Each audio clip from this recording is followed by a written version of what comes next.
Hi guys, how are you today? I have 3 stories for you today. First one is a long one. Listen till the end to hear my insights. Don't forget to like and subscribe, and enjoy. Background: I met my husband in college, but we didn't get together until a few years after I graduated. I've known him since I was 19, and we've been married for 8 years. We have 2 children together, male 7 and male 4. And I'm 16 weeks pregnant with our third. I'm very close with his family, my father-in-law, mother-in-law, and 2 sister-in-laws, and I always kind of idolized them. My own father was kind of absentee after he divorced my mom when I was very young. Even in the early days of our dating, I talked with my husband about how important it was to me that my future kids' father would be active in their lives. Last night, I got a Facebook message from a woman I'll call Anne. It basically just said, "Please tell husband to message Joe last name. Joe would really like to get in touch." It included a phone number. I showed the message to my husband and he freaked out. He's normally a super level-headed guy, but he just left. I mean, walked out of the house, got in the car, and drove off somewhere. Still in his pajamas. I called him maybe 20 times, and when I called his family and told them what happened, they all seemed weird too. My mother-in-law told me it was probably nothing and to give him some time, which was such an obvious lie I didn't know how to respond. One of his sisters texted me that she would talk to him and that it was time for him to tell me. So obviously my first thought was an affair, and I start freaking out even more. He came home drunk, who knows from where. And you better believe I was furious. About him leaving, the drunk driving, what I thought was an affair, all of it. I want to say that this is incredibly out of character for him. If you talked to me 24 hours ago, I could tell you I could count on my fingers the number of times I've seen him drunk, and we went to college together.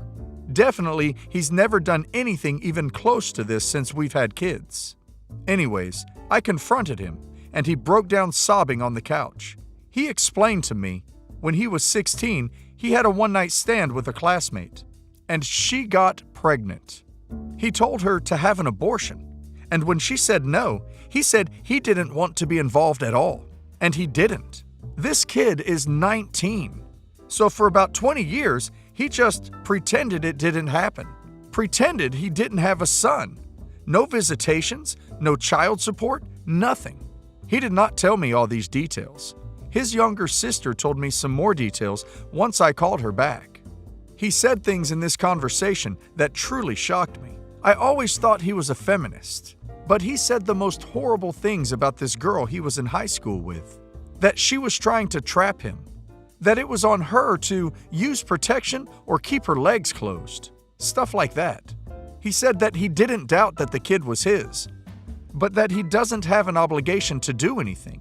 That he shouldn't be punished for the rest of his life. I just keep thinking about this young man, my son's brother, growing up without a father. And for the record, we are a personally pro-life household. And by that I mean I would never have an abortion. But I don't think it's the government's job to make it illegal. So I was also pretty shocked to hear that he wanted this girl to abort the baby. I know that's kind of a small thing in all the mess, but our eldest was an oops baby when I got pregnant shortly after we married, and my mind keeps going back to how loving and supportive my husband was. I honestly wish he did cheat, because I feel like we could have worked through that. But now I feel like I don't know him at all. And his family. They all knew and kept it from me. I keep thinking of new bad aspects of this the longer I sit here. Quarantine with kids was hard enough. Being pregnant during a pandemic is hard enough. But what the hell am I supposed to do now? I've been thinking about messaging Anne back to tell her and Joe that he has siblings. I've been thinking about taking the boys and going to my mother's house. I've been thinking about a lot of things, and I just feel so alone. Edit. So I spent today being a zombie more or less. I did a lot of crying last night, but now I just feel numb. I just let the boys watch TV and movies all day. I didn't have the energy to do our regular quarantine routine. I feel torn between wanting to leave immediately and being terrified of our family imploding. Therapy for everyone is a must. Now I feel prepared, honestly, for any possible point of view the people in my life could have. This is the plan. I'm going to have long talks with everyone, starting with my sober husband, but also my in-laws and my own family. Definitely also Anne. Probably also Pastor. Depending on how all that goes, I'm possibly going to ask my husband to go stay with his older sister. She lives in our city. I know as soon as I tell my mother, she'll want to come down here and stay with me. So maybe that will happen. I still don't know what I'm going to do in the long term, but I'm feeling better about not knowing. I want to say something directly to all the people who have been in similar situations, especially those of you who were the abandoned kid. Thank you for taking the time to comment and making me feel less alone. I'm sorry that happened to you, and you didn't deserve it. I know I can't force my husband to do the right thing, but I'm an equal parent of our kids, and I'm choosing for them to have a relationship with their half-brother, if Joe and Ann want. I want to know him, and I want my sons to know him. As someone whose own father showed up maybe once a year after I was about 10, I'm taking this very seriously. I feel sorry for OP. I know how it feels to be with a person and then find out they are not the person you thought they were. OP needs to decide if she is comfortable staying with him. He didn't even pay child support. That tells a lot about him. Don't you think so, guys? My husband had a baby when he was a high schooler and proceeded to abandon both his son and the mother. He has expressed some really horrible views once this came out, and his behavior has really been beyond the pale. Since then, I have found out his family threatened to sue the 16-year-old mother if she tried to get child support. And they all got together after my husband proposed and agreed to keep the child's existence a secret from me. My mother-in-law has also made comments about the mother and her family that I think might be racial, which has also deeply disturbed me. At this point, I'm separated from my husband and I want nothing to do with his family. I got in contact with my stepson. Is that the right relationship here? Who is 19. I'm calling him Joe here. He lives with Anne, who is his aunt, and an amazingly resilient person. Anne stepped in to raise him when he was young. His mom, who I'll call Emily, dropped out of high school and was even homeless for a little while. I introduced Anne and Joe over Zoom to my sons, ages 7 and 4. Since Joe is their brother, I told my husband weeks before that I was planning on doing this, because even if he doesn't want anything to do with his son, my children have a right to know their brother. He was furious and against it, but I told him that if he wanted to be in charge of how Joe and Anne were in our lives, he could have done literally anything other than ignore and threaten them over the past 20 years. Well, my husband went ballistic when I told him yesterday that we'd finally done the Zoom call over the weekend. He said that he made it clear this was a red line for him, and by choosing it, I've ended any chance for us to get back together. I asked him if he expected me to do to our children what he did to me, lie, and keep it a secret that Joe even existed. He said that there's no reason for Joe to have a relationship with them. I talked to my pastor this morning, and he essentially told me that I was in the wrong for going against my husband's wishes. He's been telling me for weeks that I need to have forgiveness in my heart for my husband and help him in his own walk with God, and that by holding on to my anger, I'm spiritually damaging us both. I don't really think that's what's going on, though. I also spoke with my mother, who shocked me by saying that I should apologize and not make the mistake of getting divorced. Even my brother, who never liked my husband, says that I crossed a line here and that if I have to choose between my husband and Joe, I should pick my husband. That's just not how I feel. If I have to choose between my husband and the son he abandoned, then I think I'm getting divorced. Was I the idiot for the Zoom call in particular? And am I the idiot for choosing to keep Joe in my and my children's lives? Of course not the idiot. Poor woman, she doesn't have anyone who supports her. Husband is a terrible human being for abandoning his first son and threatening the child's mother, but his whole family was in on it. I personally wouldn't want anything to do with them. How he treated his son and his child's mom tells everything about him.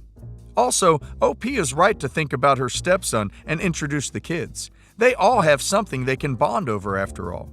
Their terrible father. I would say the pastor is also not the brightest one. I just lost my mom a couple of days ago from ovarian cancer. I'm devastated right now, and my boyfriend, we've been together for a year and a half, isn't helping me. My mom and I weren't on good terms before her death because of my boyfriend. John and my mom never got along because he's a deep-set atheist, and my mom is very religious. Major issues popped up once I got pregnant and had my daughter. My mom pressed for me to have my baby baptized into the church, which I wanted to. But John was dead set against it. He convinced me that baptizing her and indoctrinating her was a bad choice, and that we should leave it to her to choose when she was old enough. I agreed. My mom didn't take this well at all, and after many angry and hurt arguments, she cut off contact with me. Not having my mom with me during my pregnancy or my baby's birth took a big emotional toll on me, but John insisted it was for the best, and he didn't want my mom near my daughter at all, and that my mom was evil for hurting me. At the time, I was angry, so I agreed. I found out my mom was sick with ovarian cancer a month ago when she called me and wanted to talk. I was horrified, and all the BS kind of just fell away. I tried to make the best of my time with her, brought my daughter to meet her grandma, and tried to build good memories with her. I'm happy to say we reconciled, and my mom and I made our peace with each other before she died. I don't want to trash my boyfriend, but John has been a pain in the ducking butt since I found out my mom was sick. He said she deserves it, but quickly backed down when he saw how angry that made me. He refused to go with me to visit or help care for my mom. He didn't even really want to listen to me talk about how happy I was to reconnect with my mom. All he did was remind me that my mom hurt me, and I should have no contact with her, and she didn't deserve for me to speak to her. I told him that my mom isn't perfect, but my mom also raised me by herself and that she was my rock for many years and he should respect that. He said nothing outside telling me there was no value in talking to her. Now we're planning the funeral. I asked John to go with me and he refused instantly. He said he hated my mom, that she was a C to our family, and that he wasn't going to church ever, and it was rude and insensitive of me to ask. When I said I was taking my daughter, he had the nerve to actually tell me that I was not, under any circumstances, taking her. This guy is a horrible person, manipulative psychopath. He doesn't actually think that attending one funeral will indoctrinate OP's daughter. This is just a sick power play. He wants to get one over on OP's dead mother. Think about that for a second. OP should go to the funeral and take her daughter and dump this idiot. Because a relationship is about supporting each other, helping each other when it's hard. Even if he didn't like OP's mother, he still needs to go to the funeral. I've been through an emotional roller coaster this past week. I lost my mom after we finally made up. My boyfriend has been stupidly unsupportive, and now he's refusing to let me take my child to her grandmother's funeral and refusing to come to at least support me. My daughter is the one thing that brings me comfort, and I want her with me. Is that so unreasonable? It seems like the more I push, the more he digs his heels in, and I just can't take it anymore. I don't know what to do. His attitude towards the entire thing is breaking my heart on top of my mom's death. I tried being reasonable to John about how he wanted to handle things. I even told him, like one poster here suggested, that he didn't have to go to the service, but could wait in the lobby with my daughter while the service was going on. Then she could spend time with my family after the service. But he again shot it down. He would be able to hear the service, and that was a violation of his beliefs, and asking him to compromise on those beliefs was unconscionable and unfair to our daughter. I told him I had had it. This is the icing on a very large cake. I told John that as of this week, I wanted our bank accounts separated.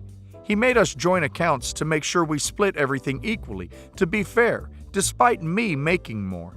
And that I'd be staying with my brother after the funeral while we figured out what to do, whether that was a total breakup or counseling. It was up to him. He said counseling was for the weak-minded, and that we were staying together despite my empty threats, and there was no way in duck he was letting me take his money.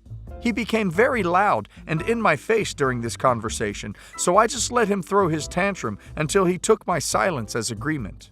I took my daughter with me to the viewing with no problems. John and I barely spoke that day, which is fine by me. But it hit the fan the next day when I got up in the morning to get myself ready and get my daughter ready. I discovered that he had the mother-ducking gall to park his car directly behind mine, blocking me into the driveway. I had no way to get to the funeral in my own car. John always drives to work, but for reasons I can only imagine were to get back at me, he decided to take the metro and took the baby carriage and bottles and my pump with him. My brother and I have our differences, granted. In fact, we haven't talked much since my mom and I were estranged. We started talking again after she was sick. But he'll forever be a saint to me for what he did. I called him crying, and he and my sister-in-law arrived within 20 minutes.